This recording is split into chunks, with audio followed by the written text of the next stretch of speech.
Muy buenos días, estimados estudiantes. El día de hoy vamos a pasar la clase sobre el tema de relaciones interoclusales. Este capítulo se trata de la segunda parte de las relaciones interdentarias, ya que cuando hablamos de relaciones interdentarias, existen dos tipos de relaciones interdentarias. Una de ellas es la que avanzamos la anterior semana, que son las relaciones interproximales, y este tema corresponde a las relaciones interoclusales. Cuando hablamos de relaciones interoclusales, nos referimos, perdón, un segundo.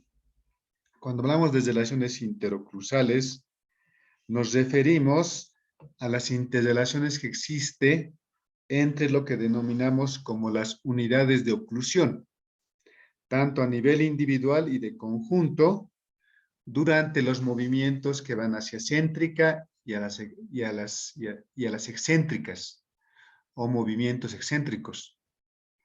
Cuando hablamos de los niveles de oclusión, cuando nos referimos, perdón, a las unidades de oclusión, nos estamos refiriendo a las cúspides de los premolares y de los molares. No tenemos que confundir esto con lo que denominamos con los niveles de oclusión. Cuando hablamos de niveles de oclusión, nos referimos a las elevaciones y a las depresiones que existen dentro de la morfología oclusal de las piedras posteriores. Dentro de las elevaciones se encuentran las cúspides y los rebordes marginales. Y denominamos unidades de oclusión justamente a las cúspides de los premolares y molares. También es importante recalcar que cuando hablamos de relaciones interoclusales, también nos referimos a las relaciones que existen entre los incisivos superiores, en este caso entre los dientes anteriores y los dientes posteriores, a través de ese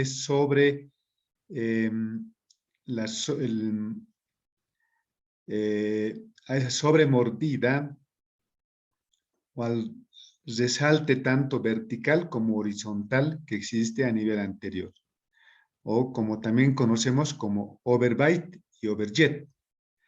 A eso nos referimos cuando hablamos del desbordamiento vertical y desbordamiento horizontal. Eso va a determinar la relación interoclusal a nivel anterior. Entonces, desde un punto de vista mecanicista, podemos decir que las relaciones interoclusales es la forma en la cual se pueden relacionar las distintas unidades de oclusión. Y esto ya avanzamos en un anterior capítulo, lo avanzaron con otro de los docentes de la materia, y en ese tema se hablaba de los diferentes tipos de contacto que existen a nivel de las unidades de oclusión, principalmente en las piedras posteriores. Y seguramente recuerdan que hay tres tipos de contacto: los topes, los estabilizadores, que son contactos interoclusales que se presentan en sentido mesiodistal. Y tenemos, por otra parte, los contactos A, B y C, que son contactos que podemos observar en sentido vestíbulo-lingual. Desde un punto de vista mecanicista, podríamos decir que los contactos interoclusales se refieren a estos contactos. Pero el tema se va complicando cuando nosotros hablamos de los contactos interoclusales durante la rehabilitación, es decir, en aquellas personas en las cuales no presentan una oclusión adecuada, una oclusión ideal. y más bien necesitan una rehabilitación de la oclusión, una rehabilitación, en este caso, de los contactos interoclusales. Acá tenemos una fotografía donde una persona que que necesita una rehabilitación, tanto en el arco superior y en el arco inferior, también necesitará una rehabilitación de los contactos interoclusales. Entonces, en esos casos nosotros tendremos que elegir, por ejemplo, a nivel de premolares y molares, si la restauración que vamos a realizar a ese nivel, lo vamos a realizar una relación de cúspide a reborde o una relación de cúspide fosa. También a nivel anterior tendremos que determinar si vamos a restaurar mediante una desoclusión canina o mediante una función de grupo anterior. Entonces, vemos que es muy diferente cuando hablamos de una persona que necesita rehabilitación oral. Entonces, con el objetivo de poder simplificar el estudio de las relaciones interoclusales, vamos a dividir las relaciones interoclusales de acuerdo al siguiente gráfico. Relaciones interoclusales a nivel de los dientes anteriores, relación de los interoclusales a nivel de los dientes posteriores. Y en ambos lo estudiaremos las relaciones interoclusales de los dientes anteriores en relación céntrica, en relación excéntrica, y a su vez de los dientes posteriores en relaciones céntricas y en relaciones excéntricas. Vamos a ir analizando cada uno de estos. Dientes anteriores en relación céntrica. En la relación céntrica, cuando hablamos de los dientes anteriores, hablaremos primero del grupo de los incisivos. La relación, cuando nosotros observamos de los incisivos, si lo observamos de frente, vamos a ver que la relación de los incisivos es generalmente entre incisivos superiores e inferiores de un diente a dos dientes, con excepción del incisivo central e inferior, que va a tener una relación de 1 a 1 con el incisivo superior. En cambio, si analizamos al incisivo inferior, al incisivo lateral, vamos a ver que se relaciona con dos piezas dentarias superiores. Y también los incisivos superiores, tanto el central como el lateral, se relacionan con dos piezas. También es importante recalcar que la relación que se establece entre los incisivos superiores y los incisivos inferiores, si lo observamos desde una vista lateral, como acá vemos en esta imagen, se establece una relación donde no existe un contacto directo entre la cara palatina del incisivo superior y el borde incisal del incisivo inferior, sino más bien existe una relación de máxima aproximación, pero que no existe un contacto dentario franco. A este tipo de relación que se da entre incisivos superiores e incisivos inferiores se denomina acoplamiento anterior. Este acoplamiento anterior se va a mantener gracias a un equilibrio de fuerzas musculares que van ejerciéndose sobre ellas en sentido vestíbulo lingual. En el sentido vestibular hay fuerzas que se están ejerciendo por la musculatura de los labios. Y por el lado lingual, la lengua ejerce una fuerza sobre ambos incisivos. El equilibrio de estas dos fuerzas hace que el acoplamiento anterior se pueda mantener en un estado de equilibrio. Entonces, también es importante mencionar que cuando se establece este acoplamiento anterior de máxima aproximación, pero sin contacto dentario, se está cumpliendo lo que denominamos como la oclusión mutuamente protegida, siempre y cuando a nivel posterior se esté produciendo la oclusión de los dientes posteriores, ya que los dientes posteriores, por la posición que tienen, son más aptos para soportar las fuerzas de la oclusión. En cambio, los dientes anteriores no se pueden someter a estas fuerzas de la oclusión durante el cierre. Si hubiera un contacto de los dientes anteriores durante el cierre, se podría producir alteraciones, ya sea en los dientes superiores o en los dientes inferiores. En los dientes superiores se podría producir una dispersión, en la cual empezarían a formarse diastemas entre los incisivos.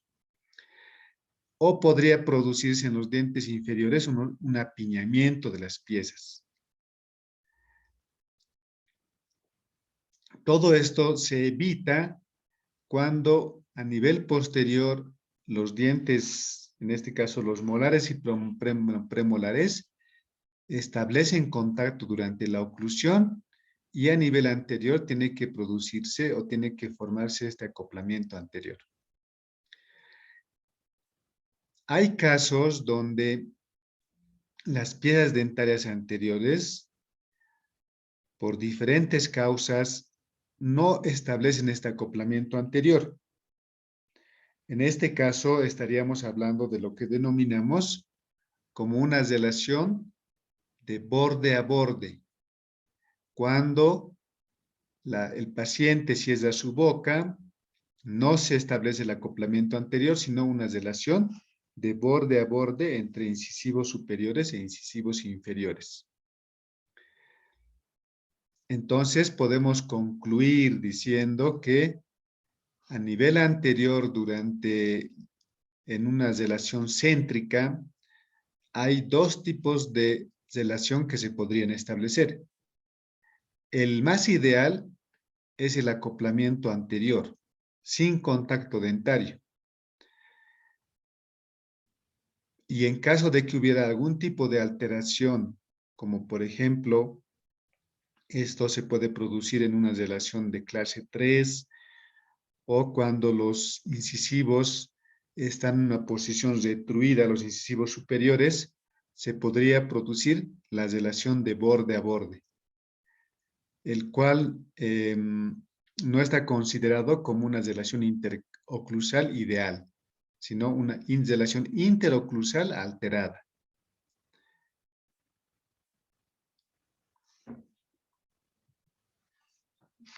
Hablemos ahora sobre lo que denominamos el cierre céntrico no restrictivo. El cierre céntrico no restrictivo se refiere a que cuando el resalte y la angulación son correctos, es decir, cuando se está produciendo o se está formando ese acoplamiento anterior entre las piezas anteriores, cuando los ejes longitudinales del grupo incisivo están correctos, van a permitir un cierre céntrico sin interferencias ni restricciones en el movimiento mandibular. Es decir, cuando el paciente esté realizando, por ejemplo, un movimiento de apertura primero y posteriormente un movimiento de cierre, cuando el paciente cierra la boca, no se va a producir ningún tipo de interferencia ni restricción. El paciente va a cerrar su boca y la relación que existe a nivel de los dientes anteriores va a permitir que no existan obstrucciones ni interferencias para que la persona llegue a una posición de oclusión céntrica. Eso se produce siempre y cuando los dientes anteriores establezcan este acoplamiento anterior adecuado. También tenemos que mencionar que el acoplamiento anterior varía entre incisivos laterales e incisivos centrales. En los incisivos laterales vamos a ver que el punto de acoplamiento es más inferior. Esto es debido a la longitud, a la diferencia en la longitud de la corona. Sabemos que los incisivos laterales tienen una menor longitud coronaria en comparación con los incisivos centrales que tienen mayor longitud coronaria. Esto hace que el punto de acoplamiento varíe. Juntamente con la variación del punto de acoplamiento, también va a variar la altura funcional. Si consideramos, como tal vez en la anterior clase habíamos explicado, como altura funcional, la distancia que existe cuando los dientes están en esa posición de acoplamiento entre el borde incisal de los incisivos inferiores y el borde incisal de los incisivos superiores. Entonces, en los incisivos laterales, la altura funcional es mucho menor con respecto a la altura funcional de los incisivos centrales. En eso, entonces, varían entre incisivos centrales e incisivos laterales, el punto de acoplamiento y altura funcional. Hablemos ahora del grupo canino. En el grupo canino, en estos dientes, vamos a ver que son muy importantes el acoplamiento, que se tiene que establecer un correcto acoplamiento. Y el acoplamiento en los caninos es diferente al acoplamiento en los incisivos. El acoplamiento en los caninos, el contacto entre canino superior y canino inferior es importante. Ese es un punto que varía con los incisivos. Dijimos que en los incisivos el acoplamiento debe producirse sin contacto dentario. En cambio, en los caninos es importante que exista contacto dentario, un franco contacto dentario.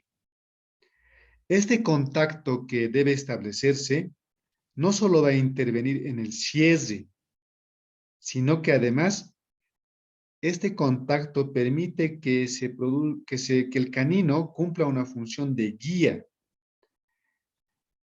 que le va a permitir centralizar los arcos dentarios guiando la mandíbula hacia los contactos posteriores para consolidar el cierre de la mandíbula.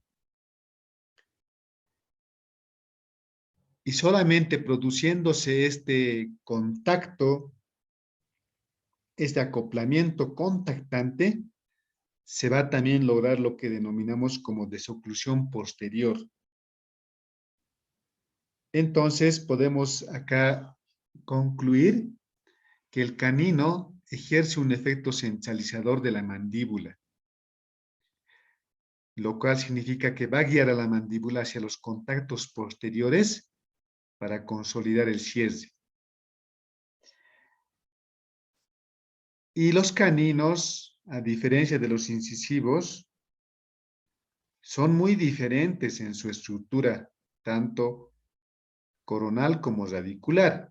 Por tanto, no están predispuestos a sufrir lo que podrían sufrir los incisivos si llegaran a contactar como los caninos. Lo que habíamos mencionado, ¿no?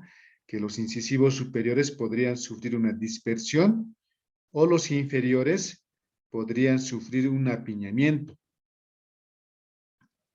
Esto no se va a producir en los caninos, porque sus características anatómicas van a evitar eso. Una de ellas es la mayor longitud coronaria que van a presentar estas piezas dentarias. Especialmente el canino inferior presenta una mayor longitud coronaria con respecto al canino superior. Esto le va a permitir al canino inferior que va a determinar el punto de acoplamiento.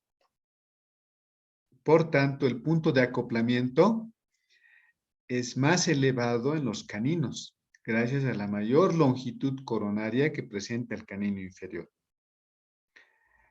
En cambio, el canino superior, aunque su longitud coronaria es mucho menor, tiene una característica muy importante que es la pieza que presenta mayor longitud coronaria de todas las piezas dentarias. Es la pieza que tiene mayor longitud coronaria, tiene una mayor relación coronoradicular y esto le permite soportar las fuerzas de la desoclusión. Sabemos que los caninos guían los movimientos de la desoclusión durante los movimientos de lateralidad. Entonces, esta relación que existe entre canino superior y canino inferior permite todo eso. ¿Ya? Entonces, recapitulando, la relación interoclusal de los caninos es de acoplamiento con contacto dentario, en el cual es importante que también tiene que haber un mínimo resalte vertical y horizontal entre ambos. También tenemos que mencionar que la relación de los caninos, como vamos a ver en el siguiente gráfico, si lo vemos de frente a los caninos, pueden tener una relación de 1 a 1, como por ejemplo aquí observamos que existe un contacto entre canino superior y canino inferior. Cuando existe este tipo de relación, conocemos como relación 1 a 1. O podría ser una relación de 1 a 2, cuando el canino inferior está contactando o tiene un contacto interoclusal con dos piezas superiores. La relación 1 a 2 puede ser una relación de tipo mesial, como observamos acá, cuando el canino inferior contacta entre el canino superior y el incisivo lateral. A esto denominamos una relación 1 a 2 mesial o también denominada clase 1 canina. O puede tener el otro tipo de relación que es 1 a 2 distal, cuando el canino contacta entre el canino superior y el primer premolar. Entonces, podría establecerse cualquiera de estos tres tipos de relación cuando lo observamos de frente a los caninos.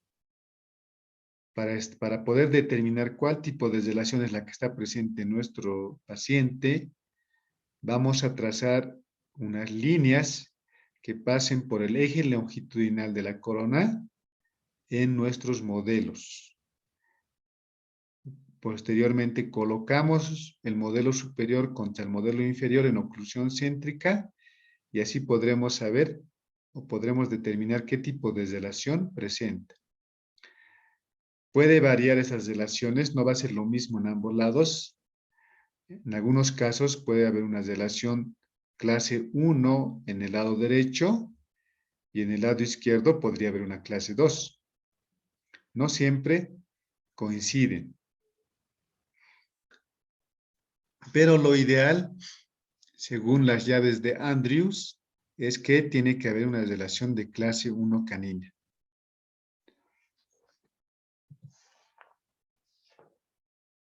Ahora continuemos con los dientes anteriores, pero en relaciones excéntricas. ¿Cómo son las relaciones interoclusales de los dientes anteriores durante las relaciones excéntricas? Vamos a observar en este caso las relaciones interoclusales cuando se están produciendo diferentes tipos de movimiento. Hablaremos de los movimientos de propulsión y de los movimientos de lateralidad.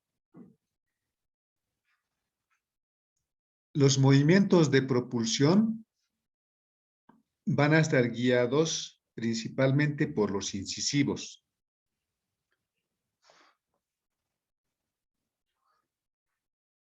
El incisivo superior, en la mayor parte de los casos, es el diente que debe soportar la desoclusión final durante los movimientos propulsivos. Y se considera que esta desoclusión final en propulsiva debe realizarse con contactos bilaterales y simultáneos. Es decir, que debe haber contacto simultáneo de los dos incisivos superiores contra los dos incisivos inferiores y debe producirse al mismo tiempo. A eso se refiere que debe ser bilateral y simultáneo. Eso se considera como lo más ideal que debe de existir en la relación interoclusal entre los incisivos centrales superiores e inferiores durante movimientos de propulsión. Como observamos acá, está produciendo un movimiento de propulsión y durante la desoclusión final, tiene que haber ese contacto bilateral simultáneo. Eso en caso de los incisivos superiores.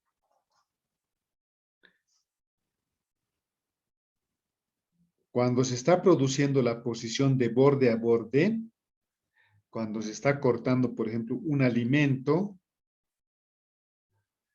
estas superficies van a actuar como una verdadera tijera. Eso cuando está en una posición de borde a borde.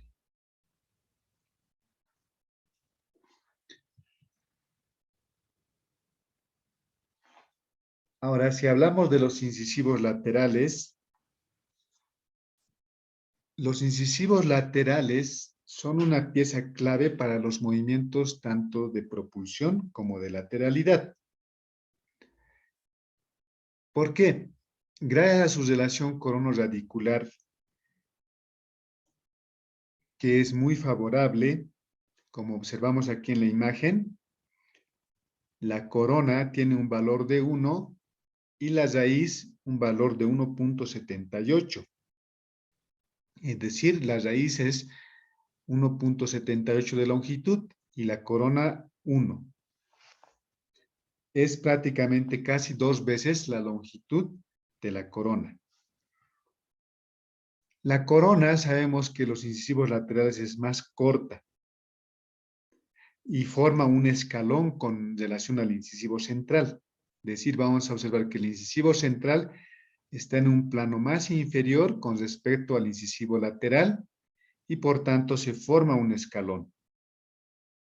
Este escalón que se forma entre el incisivo central y el canino le permite al incisivo lateral participar en los diversos movimientos sin ser sometido a grandes esfuerzos, como por ejemplo vamos a observar en esta imagen.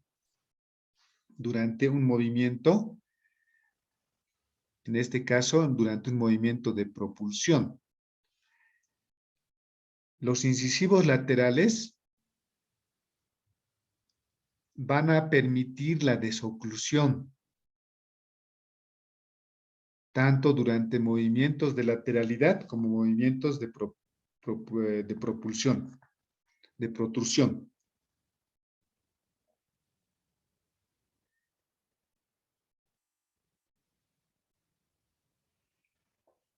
Estos incisivos laterales, como se encuentran en una posición más superior, como forman un escalón, permiten que cuando realizamos un movimiento de lateralidad o un movimiento de protrusión, va a facilitar la desoclusión, tanto con los incisivos superiores como con los caninos cuando se producen los movimientos de lateralidad. Como observamos acá, miren, va a permitir fácilmente durante movimientos de protrusión que se produzca la desoclusión, que no existe ningún tipo de interferencia. Imagínense que los incisivos laterales estuvieran en un plano igual que los incisivos centrales. en vez de facilitar la desoclusión, podrían constituirse en una interferencia, porque podrían contactar prematuramente con los caninos, porque ya saben ustedes que en la relación clase 1 canina, los caninos inferiores están en relación entre el canino superior y el incisivo lateral. Entonces, si el incisivo lateral estuviera en un plano más inferior, podría interferir durante el movimiento de desoclusión, durante el movimiento de protrusión. Contactaría prematuramente con el canino inferior y evitaría la desoclusión. Entonces, es muy favorable ese escalón que los incisivos laterales generalmente presentan.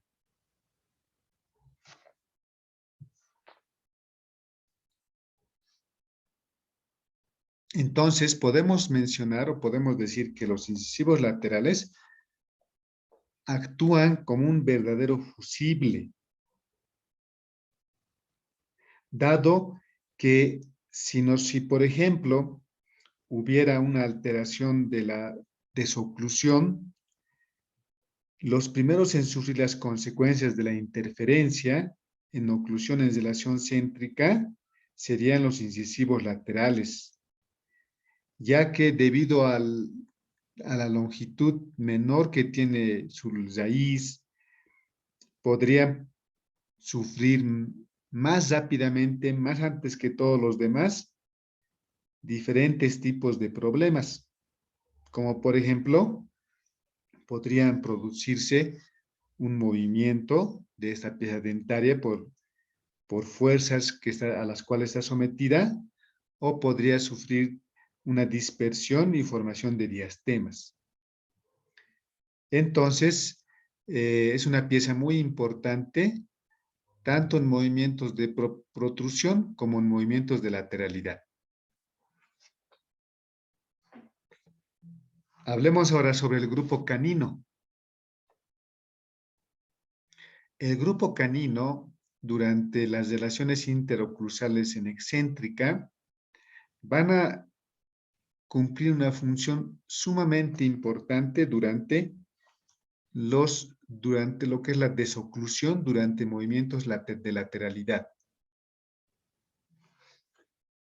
Por eso mencionamos que cuando hablamos de los caninos, prácticamente sería un sinónimo de lo que es la desoclusión.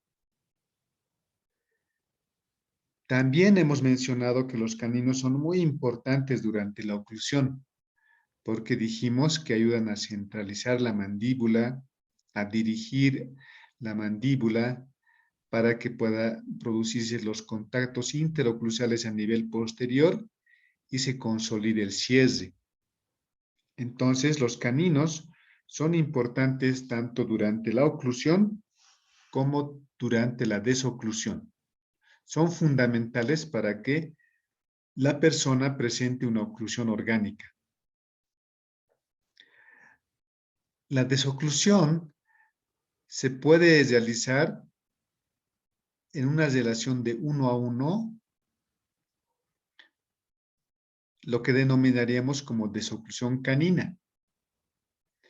Esto generalmente se va a producir en pacientes cuya relación es de clase 1.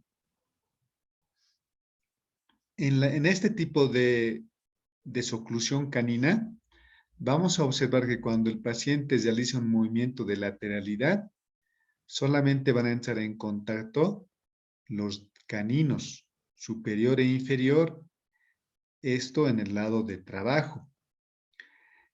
Y vamos a observar que en todas las demás zonas, en el sector posterior del lado de trabajo y en el sector posterior y anterior del lado de no trabajo, se va a producir una desoclusión.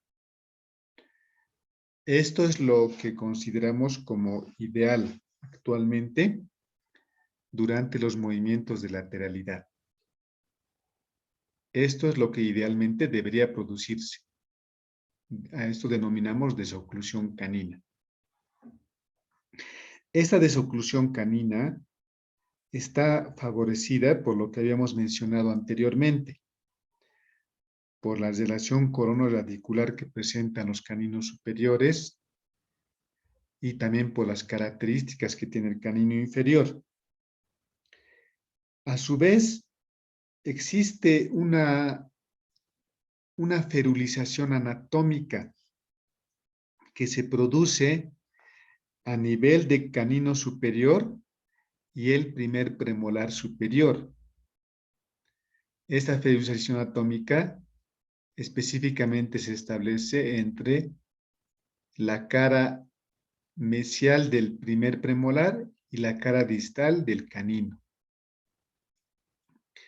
Existe una concavidad en la cara mesial del canino en la cual se va a alojar una convexidad de la cara mesial del primer premolar. Entonces, a esta relación que se produce entre el premolar y el canino se conoce como una ferulización anatómica. Esto también va a ayudar a que el canino pueda soportar las fuerzas de la desoclusión.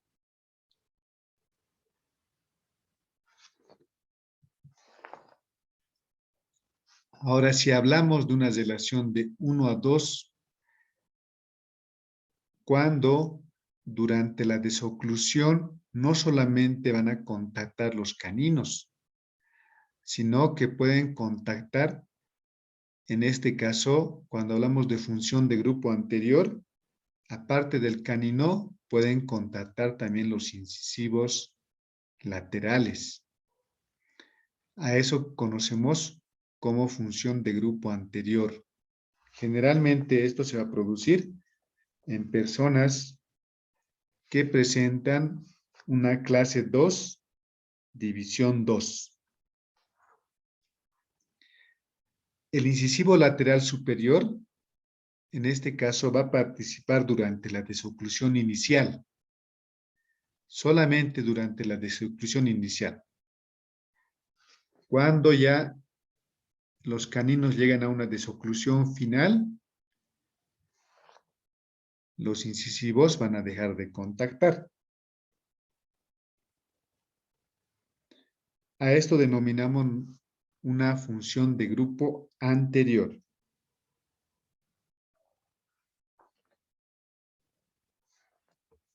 El canino es un verdadero complejo oclusal.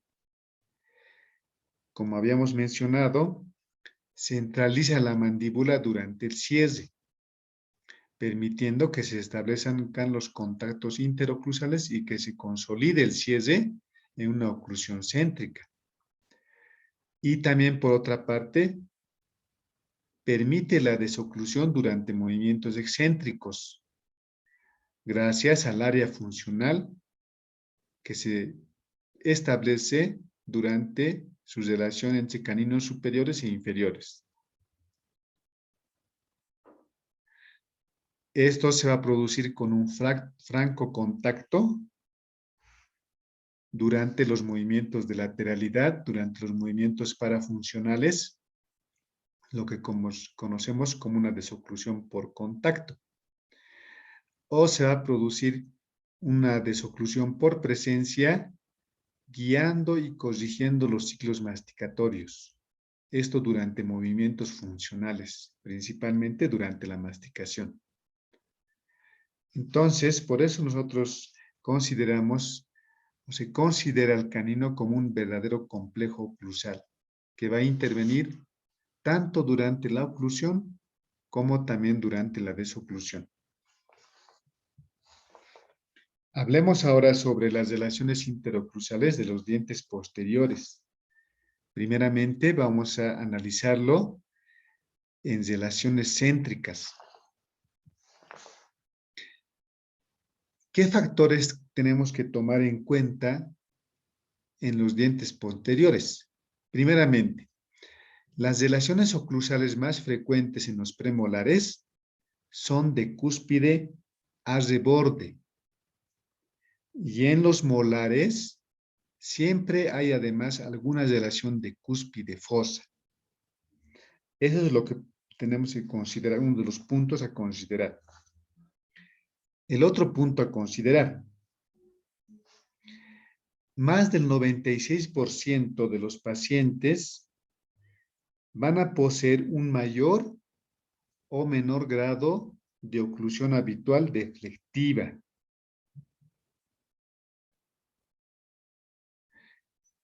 Y,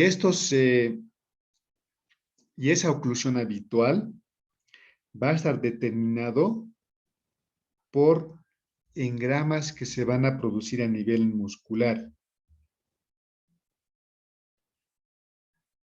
También tenemos que considerar que la oclusión habitual es dinámica, que se debe de modelar de forma permanente por las variaciones que van sufriendo los diferentes áreas de todo el sistema. Es decir, cuando varían la ATM, los ligamentos, el hueso, el periodonto, etc. Tenemos que entender que la oclusión habitual es dinámica, que constantemente va a ir cambiando durante la vida del paciente conforme van cambiando esos componentes que hemos mencionado. También es importante mencionar que este principio que se denomina oclusión mutuamente compartida permite que las fuerzas de cierre se transmitan a las raíces y a través de las raíces se van a transmitir al hueso y a la ATM.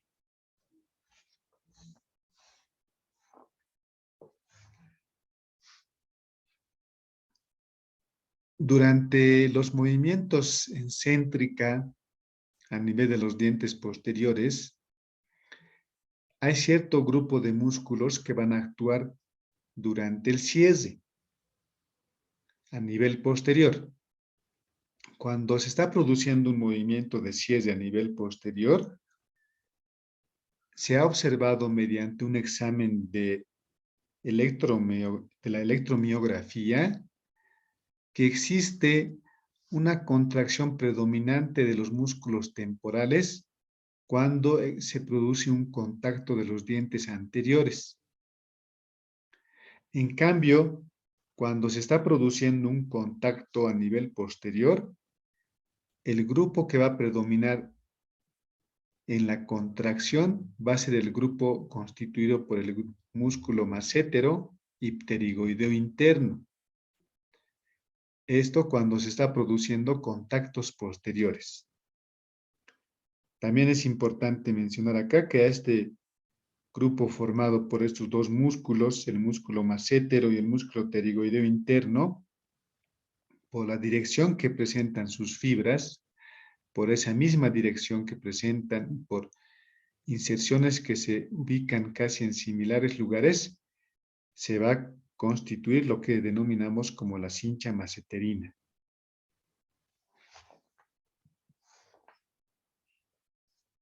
Ahora vamos a realizar un análisis de la oclusión habitual del paciente.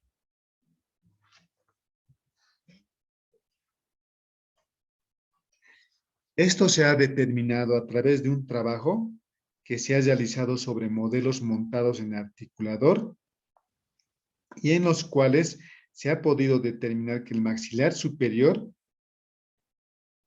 puede permitir el retiro individual de cada uno de los dientes y de esta forma se pudo comprobar cuando se colocó un papel milimetrado en la platina distintos puntos de contacto a medida que se producían movimientos, a medida que se iban simulando los movimientos. Entonces se ha podido determinar a través de este análisis de la oclusión habitual del paciente las siguientes conclusiones. Una de ellas es que la oclusión habitual es propia de cada individuo, es dinámica y se puede manejar con áreas de dispersión. Esto está determinado por la actividad muscular. También se ha podido determinar que los engramas son mecanismos de adaptación a los cuales va a recurrir nuestro organismo para adecuarse a los lentos cambios que experimenta las relaciones oclusales. Esto cuando tomamos en cuenta la cuarta dimensión, que es el tiempo, lo cual habíamos explicado en el primer capítulo. Todos estos cambios se van a producir en varios niveles, estos cambios que estamos mencionando. Se van a producir, por ejemplo, mediante la remodelación de las ATMs. Va a haber también cambios a nivel de la articulación dentaria, lo cual también va a englobar lo que es el cambios en el periodonto, cambios en las caras oclusales de los dientes, porque se van a ir formando diferentes tipos de facetas conforme va pasando los años, a lo que denominamos facetas madurativas. En conclusión del análisis de la oclusión habitual, podemos mencionar que el 96% de las personas van a convivir constantemente con dos posiciones: la oclusión en relación céntrica y la oclusión habitual, en las cuales nosotros consideramos que lo ideal debería ser la oclusión en relación céntrica. Pero debido a todos estos cambios que se van produciendo, también el paciente va a presentar una oclusión habitual. Lo importante es que tiene que haber una mínima discrepancia entre oclusión en relación céntrica y oclusión habitual. También tenemos que concluir en este análisis que el objetivo en la rehabilitación oral es tratar de conseguir una centricidad dentaria más una centricidad articular, lo que daría como resultado una centricidad mandibular. Es prácticamente lo mismo que hemos mencionado anteriormente. Tiene que haber una coincidencia, podemos decir, entre lo que es la centricidad a nivel dentario y la centricidad a nivel articular. Esto sería lo mismo que decir la oclusión céntrica a nivel de los dientes y la relación céntrica a nivel de la AT. Esto va a garantizar que la mandíbula tenga una centricidad adecuada. También es importante concluir que el rehabilitador oral tiene que coordinar 3 áreas en su tarea: los dientes, la articulación temporomandibular y el sistema neuromuscular, que como ya hemos avanzado en todos estos temas hasta ahora, son los 3 componentes funcionales básicos del sistema estomatognático. Entonces, siempre tenemos que observar estos 3 componentes y buscar su coordinación para poder restablecer la salud bucal del sistema estomatognático de nuestro paciente. Por tanto, durante un tratamiento de rehabilitación oral, siempre debemos de buscar contactos múltiples durante la oclusión en relación céntrica. Esto nos va a garantizar una estabilidad en céntrica. También, esta será la única posición de cierre que va a permitir la desoclusión.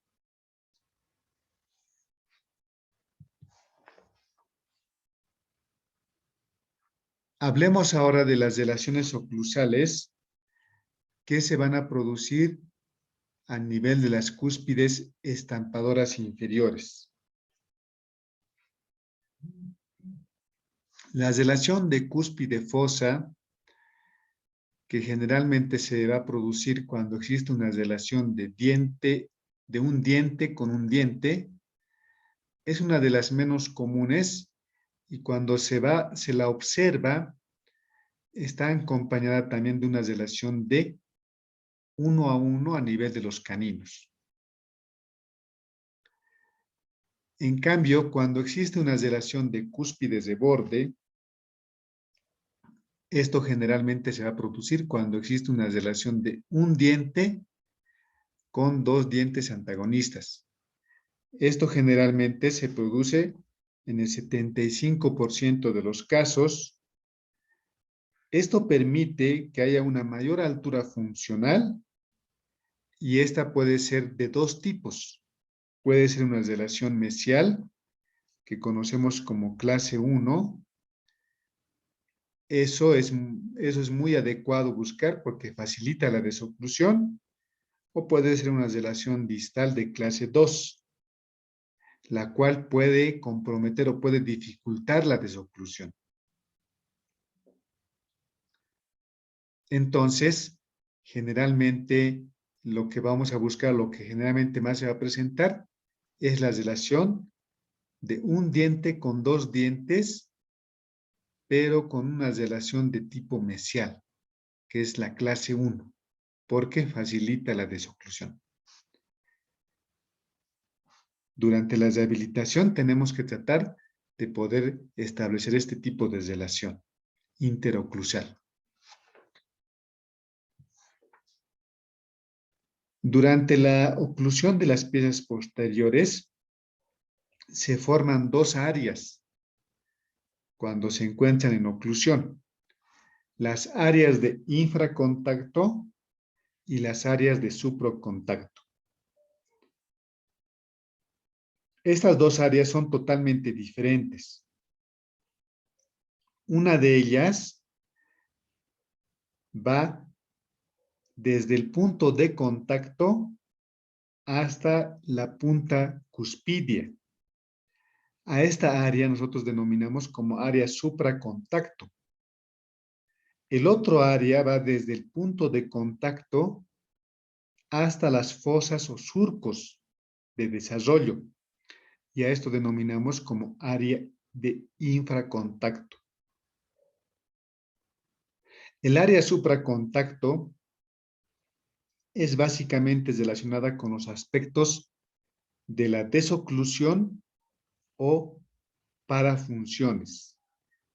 En cambio, las áreas de infracontacto se van a relacionar con la función masticatoria, ya que esta área es muy importante durante la trituración de los alimentos, cuando se está produciendo el contacto de la cúspide estampadora o cúspide funcional contra las fosas o surcos correspondientes.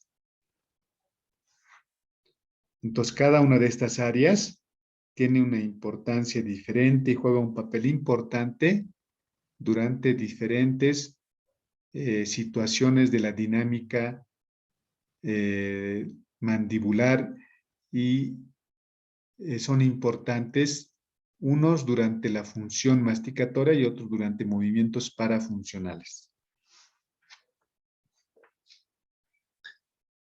Hablemos ahora de las relaciones de contacto de las unidades de oclusión, las relaciones que se producen entre cúspide y cúspide.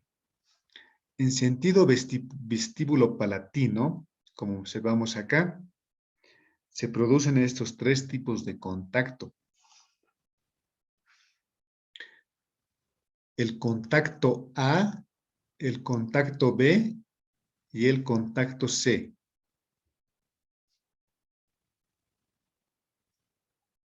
Esto se establece cuando existe una correcta relación interoclusal. Cuando la cúspide, en este caso las cúspides funcionales, contactan tanto las superiores como con las inferiores. En los dientes superiores se considera como cúspides funcionales o cúspides estampadoras las cúspides palatinas. En los inferiores, las cúspides que se consideran funcionales son las cúspides vestibulares. Generalmente estas cúspides nosotros las vamos a observar de menor altura, van a presentar mayor faceteamiento. En cambio, las cúspides que se denominan las cúspides de corte, en los superiores son las vestibulares y en los inferiores son las linguales. Estas cúspides generalmente van a ser más puntiagudas, van a presentar menor faceteamiento.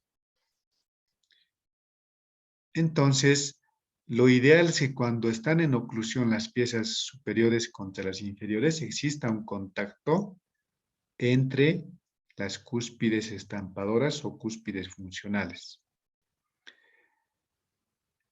Entonces, cuando se produce este contacto interoclusal correcto en sentido vestíbulo-palatino, se van a establecer esos 3 puntos de contacto interoclusal. El contacto A es el contacto o el punto de contacto que se produce entre la cúspide estampadora inferior con la cúspide de corte superior. El contacto B es el contacto interoclusal que se produce entre ambas cúspides funcionales o estampadoras. Y el contacto C es el contacto que se produce entre la cúspide funcional o estampadora superior con la cúspide de corte inferior. Entonces, las cúspides estampadoras necesitan 2 puntos de contacto para tener estabilidad en sentido vestíbulo-palatino. Mínimamente tiene que haber 2 contactos.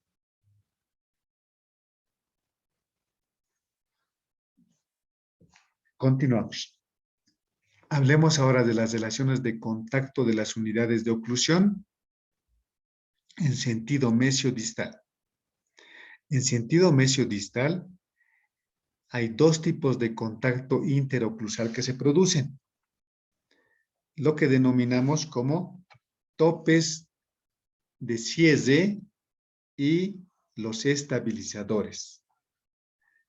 Denominamos topes de cierre a toda superficie perpendicular del arco de cierre que detiene dicho arco con la máxima eficiencia. ¿A qué nos referimos acá? Acá, por ejemplo, tenemos aquí los topes, si se fijan. Estaría determinado por la cúspide mesial del diente superior,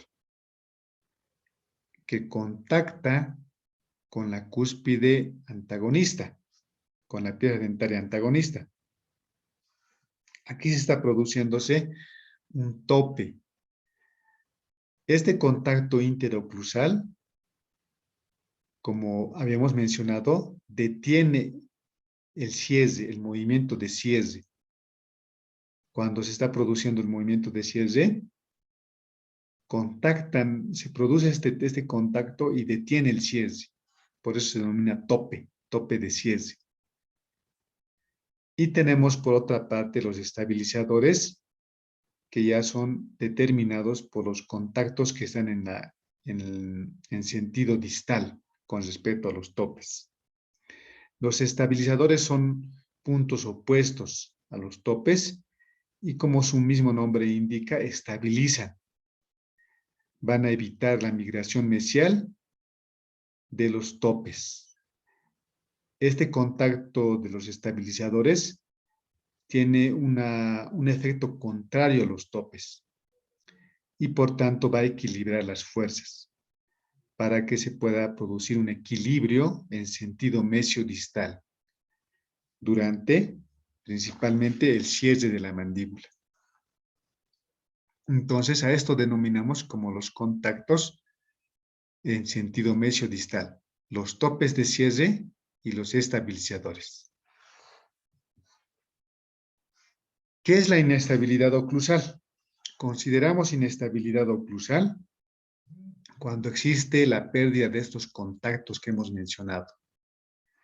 Estos contactos interoclusales en sentido mesiodistal y en sentido vestíbulo-palatino son muy importantes para que la persona presente lo que denominamos estabilidad oclusal. Cuando se pierde estos contactos, se produce la inestabilidad oclusal. ¿Cuál puede ser la causa de la pérdida de la estabilidad oclusal? La presencia, por ejemplo, de abrasiones marcadas es una de las causas por las cuales se pierde la estabilidad oclusal. Aquí observamos, miren, cómo ha habido una excesiva abrasión a nivel anterior, miren, observamos una excesiva abrasión y también a nivel posterior prácticamente las cúspides acá han desaparecido.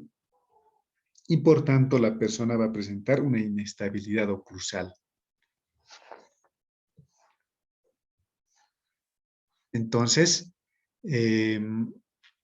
ahí podemos observar la importancia de los contactos interoclusales, de las relaciones interoclusales, tanto durante la oclusión céntrica como durante los movimientos excéntricos, durante movimientos de propulsión y protrusión, durante movimientos de lateralidad. Son muy importantes los contactos interoclusales a nivel anterior como también a nivel posterior. Con eso concluiríamos este capítulo. Muchísimas gracias por su atención y en otra oportunidad voy a estar explicándoles otros temas. Que tengan un excelente día y hasta una próxima oportunidad.